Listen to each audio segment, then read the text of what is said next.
Hey everyone, I'm Lola, and today we'll talk about Robbins eye, and it's called Risk of Bias in Non-Randomized Studies of Interventions, and it's for non-randomized studies, and because it's observational studies, so they will induce the risk of bias. So we will use this tool to assess the risk of bias in this trial, and it's separate to three stages. And in stage one, it's at protocol stage. And this page, Kevin and I will write by ourselves. And the first one is specify the review question, and we will write down the PICO, and we will list the confounding domains and co-interventions in our studies. And in our studies, the participants is adults, adults over 18 years old, and intervention is the early use of vasopressor, and comparator is the late use of vasopressor. And outcomes we will have primary outcome is short-term mortality, and secondary outcomes is the ICU length of stay.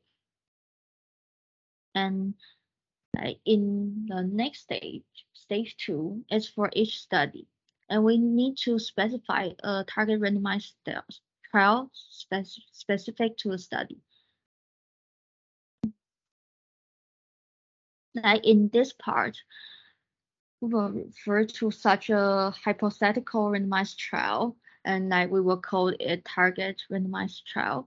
And because we need to keep the analogy with the target trial, so in this part we will use the term intervention that refer to treatment or exposure groups in observational studies. Even that in all the studies they didn't have actual intervention by the investigators, but we will still use the term of intervention groups.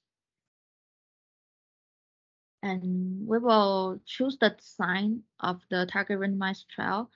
And target randomized trial, another explanation is just we will mimic a randomized trial. And so we will choose the design of our target randomized trial, and we will write down the PICO as well. And we will choose the end for this study. And the first one is to assess the effect of assignment to intervention. And the second one is to assess the effect of starting and adhering to intervention. And the first one is sometimes referred to as the intervention to treat effect.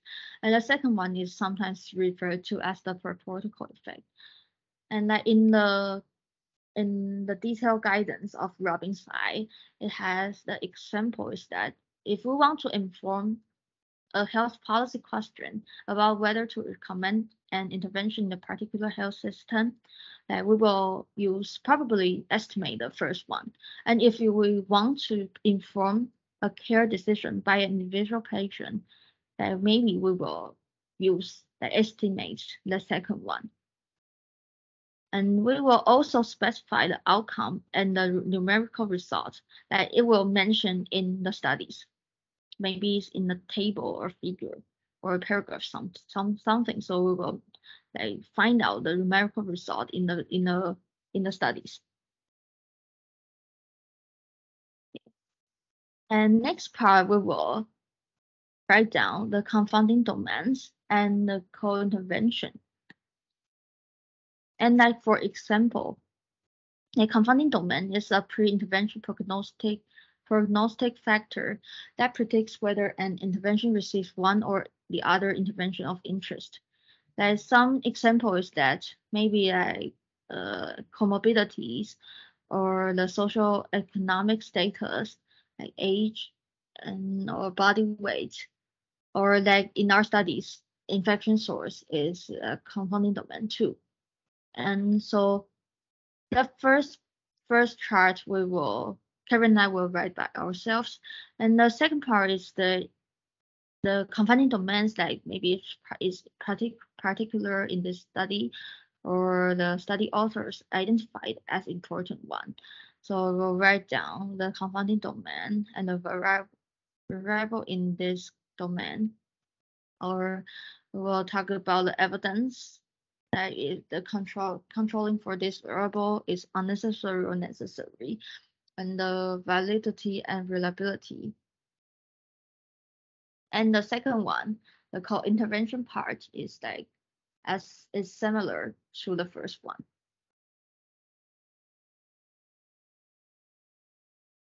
So the next part, we'll talk about the risk of bias assessment.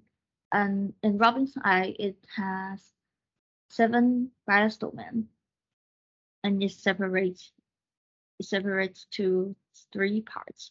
And the first part is pre-intervention, and the second part is at intervention, and the third part is post-intervention.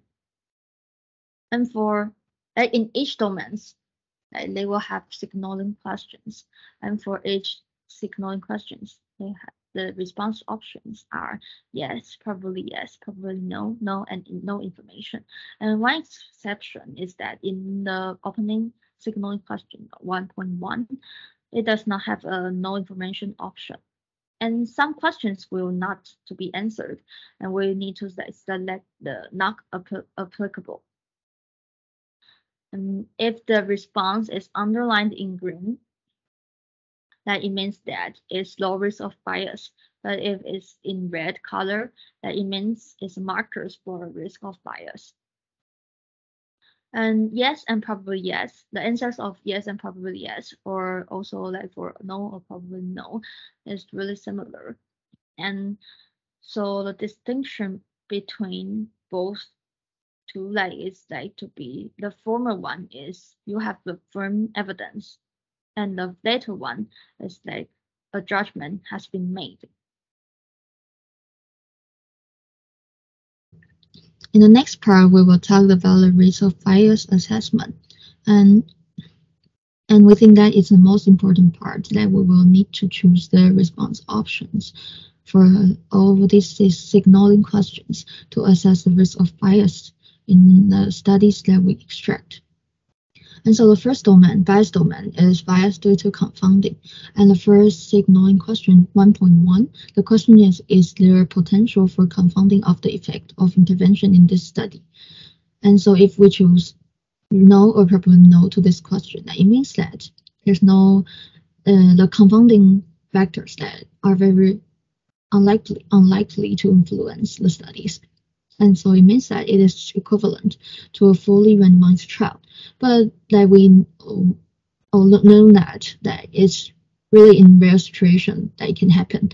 So if we choose like no and probably no, that there's no further signaling question need to be considered in this domain, and it will be in low risk. And there's no information option for this signaling question. So if we answer yes or probably yes, we will start to determine that whether there is like time variant confounding or not. So we will get into 1.2.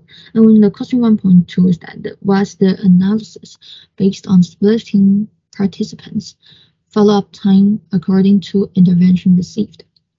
And it means that like if there's time variant confounding or not. And time variant confoundings occurs when the intervention received can change over time. Like for example, if individuals which between the intervention being compared, that we will code it that it's time variant confounding. And it can happen like in the post-baseline prognostic factors affect the intervention received after baseline. And so we need to consider the time variant confounding in the studies that partition follow-up time for individual participants into time spent in different intervention groups. So if we answer no or probably no in this question, then we only need to discuss about the baseline confoundings. But if we answer yes or probably yes, we need to go into the question 1.3. And the question is, were intervention discontinuations or switches likely to be related to factors that are prognostic for the outcome? And so for example, is that the outcome is unexpected harm for the study. So if the time variant confounding that is the unexpected harm, then we need only to discuss about the baseline confounding. We don't need to discuss about the time variant confounding. So if we answered no, probably no, we will just discuss about the baseline confounding only. And 1.4, the question is, did the authors used an appropriate analysis method that controlled for all important confounding domains? And it means that we will find out in the studies that if there's a stratification, regression, matching, standardization, or an inverse probability weighting, such as the method that will control about the confounding domain. Or discuss about the confounding domain, we'll find out it in the study. And so if there is no mention about it, maybe we'll choose no information for it. And if it's yes, or probably yes to 1.4, we'll get into 1.5. That were confounding domains that were controlled for a measured validly and reliably by the variables available in the study. So we will find out that if the study authors cite the reference to support the use of all these available measures for it, and maybe in the studies they will mention it, and so we will discuss about it if it's the subjective measures or objective measures, and it means that for example, subjective measures based on the self-report, maybe it just wrote by the sentence that talk about the subjective measures about the validity and reliability things. It will have maybe lower validity and reliability. Now, if it's the objective measures such as the lab finding things, will be more higher validity and reliability. So maybe we will choose yes or probably yes for this question. Okay, so the next is 1.6. The question is, did the authors control for any post-intervention variables that could have been affected by the intervention? And so if we choose yes or probably yes, then it means that we control for post-intervention variables, and it is not appropriate. It will induce the bias. And so, for example, is that if we have a study and we discuss about the comparing different antiretroviral drug combinations, it is essential for us to adjust for the pre-intervention CD4 cell count. And it is not appropriate to adjust the CD4 cell outcome 6 months after initiation of therapy. So it means that the adjusting for post-intervention variables is not appropriate, and it will induce the risk. And so if we choose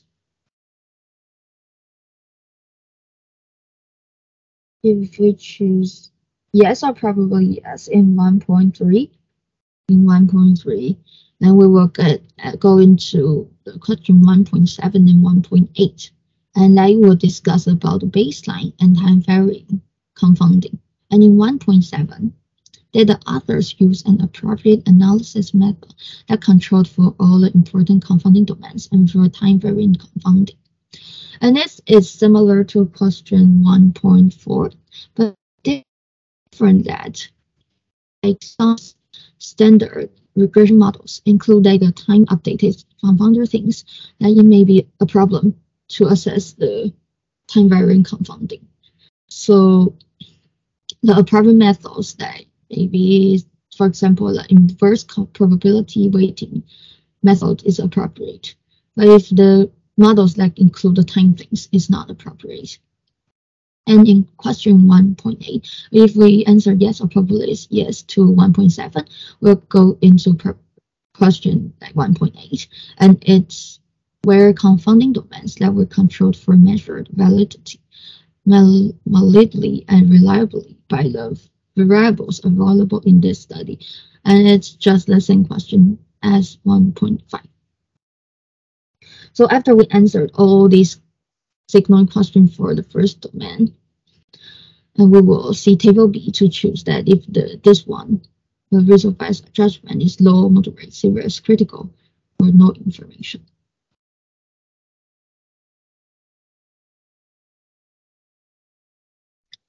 The second bias domain is bias in selection of participants into a study.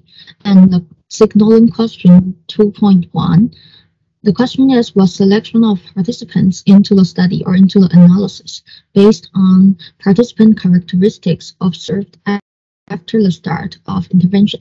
And this domain is discussed about after the start of intervention. Like before the start of intervention, I will discuss in the first domain about the baseline confounding things. And so this one is talked about the selection bias. And selection bias like occurs in like some eligible participants or some outcome events, or even the initial follow-up time of some participants, like they are excluded in a way.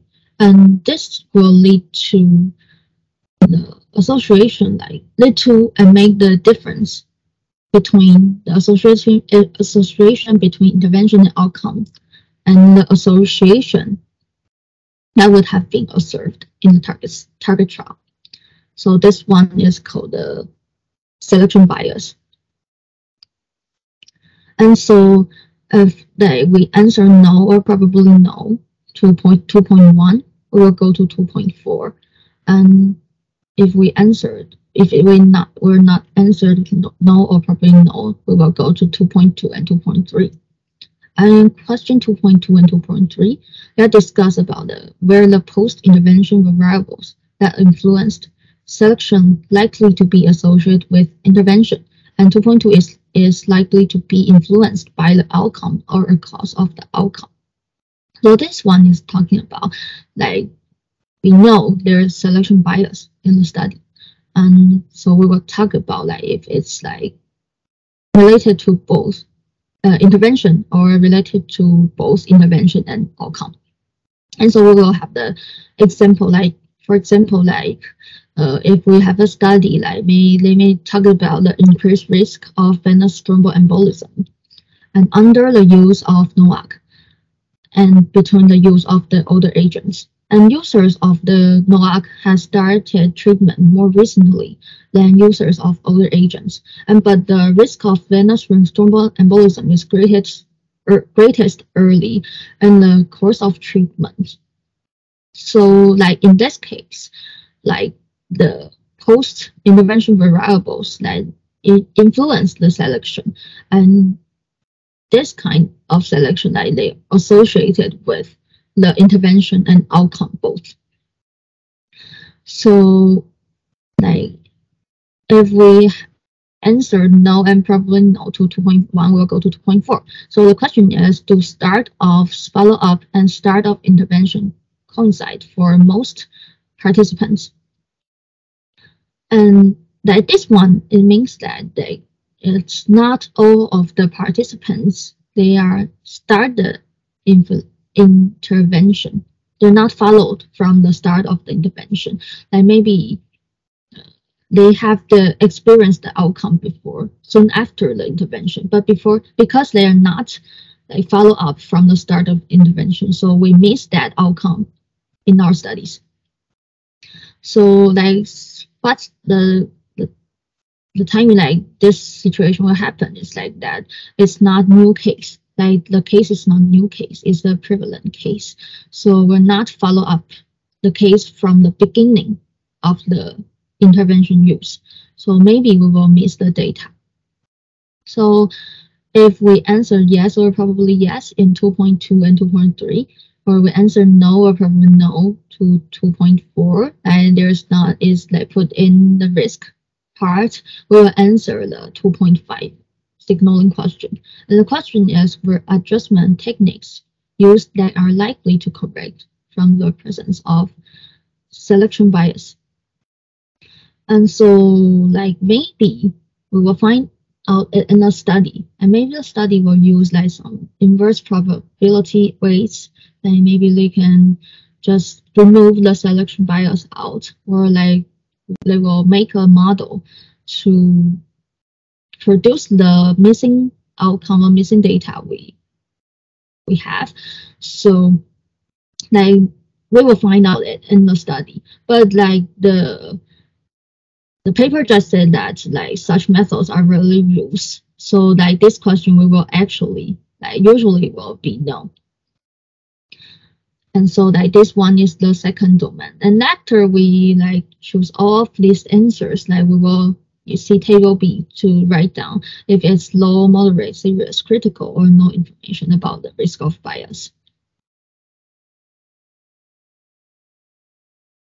Hello, everyone. I'm Karen, and I will introduce the third domain of the Robbins eye.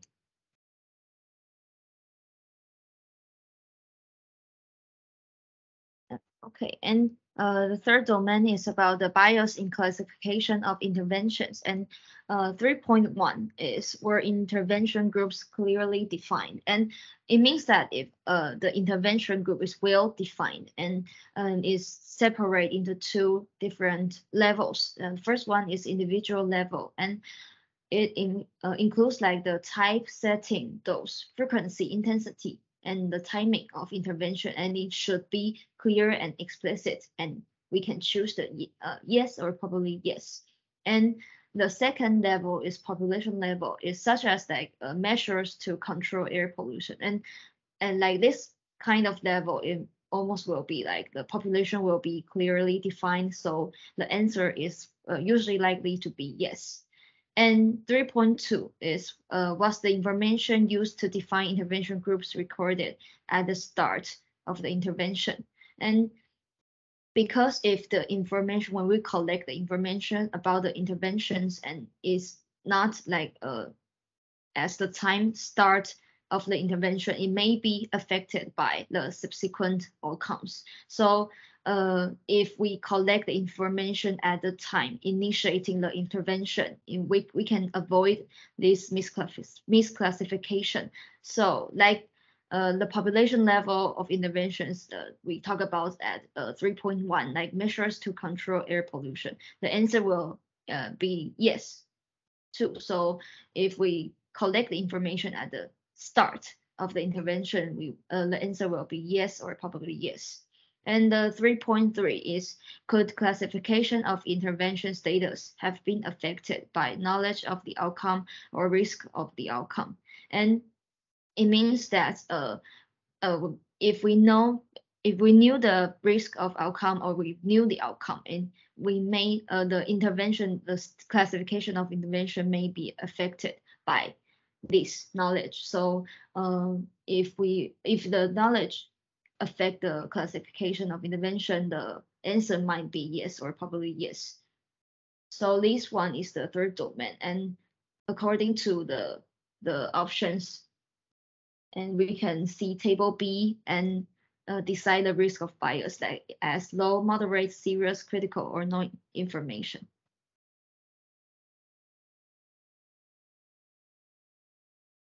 Okay, the fourth domain is about bias due to deviations from intended interventions, and it may be two different aims of the study. Like the first one is assess the effect of assignment to intervention, and we will answer 4.1 and 4.2. And if the aim for the study is to assess the effect of starting and adhering to intervention, we will answer the 4.3 to 4.6. And I will explain 4.1 to 4.6. And the 4.1 is where there are deviations from the intended intervention beyond what would be expected in usual practice. And it means that deviation may happen in usual practice. Like, for example, when acute toxicity happen, we may success the drug intervention, and it is like usual practice, so it don't lead to bias in the effect of assignment to intervention. But if the deviation happen when the different expectations between the intervention and comparator. For example, if the participants didn't want to stay into a comparator group and it may seek the active intervention or change the another interventions, and the deviation may arise. So it's not part of usual practice, so it may lead to bias. And the answer would be yes or probably yes, and we will go to the 4.2. And the 4.2 is where these deviations from intended intervention are unbalanced between groups and likely to have affected the outcome. And when the deviation from the intended interventions will it only be important when they affect the outcome. So if the deviations, there is imbalance in the deviations across the two groups, and the bias will arise, and it may we have to answer yes or probably yes. So, and if with the study of the aim for the study is another one, is to assess the effect of starting and adhering to intervention, we will answer the 4.3 to 4.6. And 4.3 is where important point interventions balanced across intervention groups. The same, the co-interventions only will be important if they affect the outcome. And if the unplanned co-intervention it will affect the outcome, the risk of bias will arise. And we have to consider two things. The first one is we have to consider if the co-intervention will likely to affect the outcome, and we have to consider whether the co-interventions are balanced between the intervention groups. And 4.4. 4.4 is, was the intervention implemented successfully for most participants? We have to consider whether the implementation of the intervention was successful for most participants. If, for example, the healthcare professionals delivering care during the trial, and if the intervention was not implemented as intended by, and the risk of bias will be higher. Okay, and then is 4.5. 4.5 is this: did study participants adhere to the assigned intervention regimen? So if the participants did not adhere to the intervention as intended, the risk of bias will be higher. And as the lack of adherence includes maybe it's imperfect compliance or cessation of intervention, of crossovers to the comparator intervention and switch to another active intervention. And we have to consider the proportion of study participants who continued with their assigned intervention throughout the follow-up. And if the proportion is high enough to raise concerns, we may have to answer no or probably no. And if the interventions that are administered is only once, and the imperfect adherence will not be possible, so we can answer yes or probably yes. And the last one is 4.6, is was an appropriate analysis used to estimate the effect of starting adhering to the intervention. And the examples of appropriate analysis strategies include inverse probability weighting or instrumental variable estimation. And the content of elaboration of the 4.6, and it wrote that the specialist advice may be needed to assess studies that use these approaches. And if everyone in one group received a co-intervention, adjustment cannot be made to overcome this. So the answer will be probably no or no. And according to the decisions above, we can decide which risk of bias was about this domain.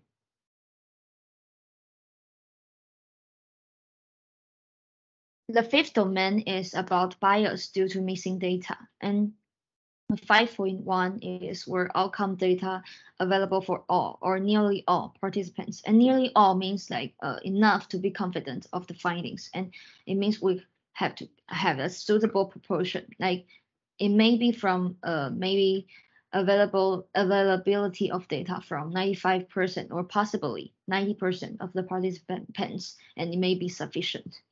And 5.2 is where participants excluded due to missing data on intervention status. And it means that intended study sample requires to be clear. And 5.3 is where participants excluded due to missing data on other variables needed for the analysis. And if the answer of 5.1 is probably no or no, and the answer of 5.2 or 5.3 is yes or probably yes, and we have to answer 5.4. And the question is, are the proportion of participants and reasons for missing data similar across interventions? So we have to consider two things. The first one is differential proportion of missing observations is proportion, and the second thing is differences in reasons for missing observations is about reasons. And these two things, if it's similar between the two groups, like between groups, and if it's similar, we can answer yes or probably yes. And if the answer to 5.1 is probably no or no, and or answer to 5.2 or 5.3 is yes or probably yes, we will answer 5.5. And the question is there evidence that results were robust to the presence of missing data? And we have to see that if how missing data were handled in the analysis and whether sensitivity analysis were performed by the investigators or occasionally from additional analysis performed by the systematic reviewers. So we have to see if there are clear and plausible methods to deal with the missing data, and we can answer yes or probably yes. And due to the decisions above, we can decide which risk of bias of this domain.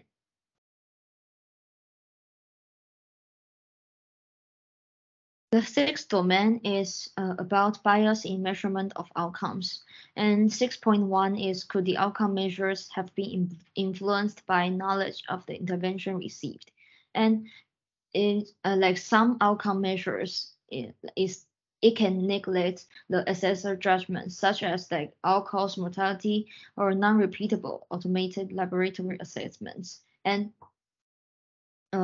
when we measure these outcomes, the risk of bias will be expected to be low. So if we can answer yes and probably no and no. And the 6.2 is, were outcome assessors aware of the intervention received by study participants? And there are three situations we have to be considered. And the first one is if the outcome assessors were blinded to the intervention status, and the answer could be no. And the second situation is that maybe the investigators was not blinded, but the outcome assessors may be unaware of the interventions, and we can still like answer the question to no. And the third situation is when the participants report their outcomes themselves. For example, if it is in a questionnaire, the outcome assessor is the study participant. So we have to answer the question yes. And 3.3 is, were the methods of outcome assessment comparable across intervention group? Like if the assessment methods are comparable, it may involve the same outcome detection methods and thresholds, the same time point, same definition, and same measurements. And we can answer this question to yes and probably yes. And the 6.4 is, were any systematic errors in measurement of the outcome related to intervention received? And the question means the differential misclassification of outcomes. So if like they are related to the intervention or to a confounder of the intervention outcome relationship, the systematic errors may be present, and we have to answer yes or probably yes. So according to the decisions making above, we can decide which risk of bias of this domain. Okay, the last domain is bias in selection of the reported result. And the question is the reported effect estimate likely to be selected on the basis of the results from three questions. Number one is multiple outcome measurements within the outcome domain. Second one is multiple analysis of the intervention outcome relationship. And the third one is different subgroups. And they are kind of similar. And like the first one is we may generate multiple measurements, and the second one is like if the analyst use the different analytic methods to address the intervention outcome relationship. And the third one will like multiple estimates will be generated. So if the three of questions like multiple estimates are generated, but only one or a subset is reported, the risk of bias will be present, and we will answer the question to yes or probably yes. And according to the decisions making above, we will decide which risk of bias to the domain.